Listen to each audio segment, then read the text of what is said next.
គួយ111សួស្តីអ្នកនរគ្នាជាបន្តថ្ងៃនេះខ្ញុំ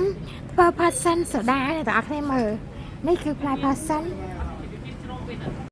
ចូលក្នុងកែវរួចរាល់ហើយអញ្ចឹងយើងវ៉ាសូដាផាសិនស្គ្រីមសូដា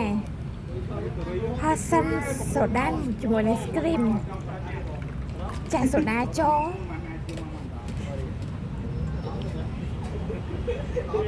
ចាក់សូដាចំនួន150ចូល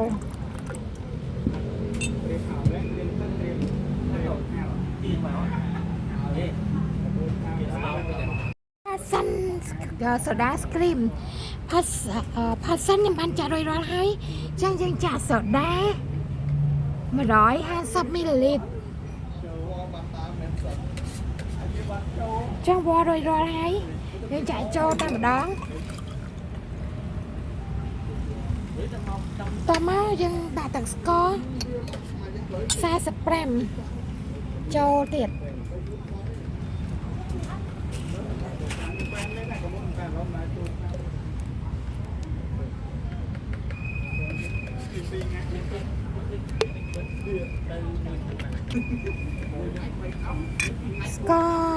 ទឹកស្ករ45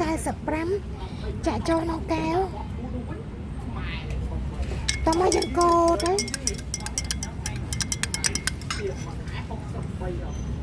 កូរហើយយើងចាក់ចូលតែម្ដងយើងតែដាក់ស្គ្រីមតែប៉ុណ្ណោះដាក់ស្គ្រីមចូលមួយផាសិនតែម្ដងនេះស្គ្រីមរបស់យើងធ្វើរួចរាល់ហើយ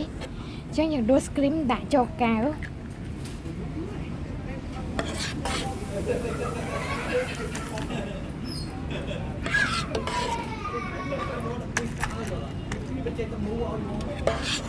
ដួសស្គ្រីមដាក់ចូលកែវ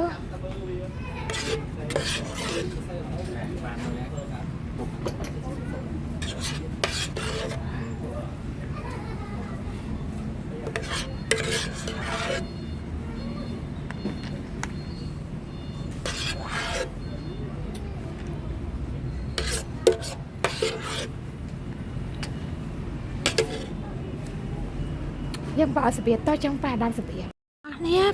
ផាសិនស្គ្រីមសូដាស្គ្រីមរួចរាល់ហើយមិនអ្នកទាំងអស់គ្នាចូលចិត្តផាសិនស្គ្រីមសូដាកុំភ្លេចមកហាងតែគុយ111ដែលអាចកំងតាមអេប Food Panda ក៏បានឬក៏មកទីតាំងផ្ទាល់ក៏បាននៅផ្លូវវែងស្រេង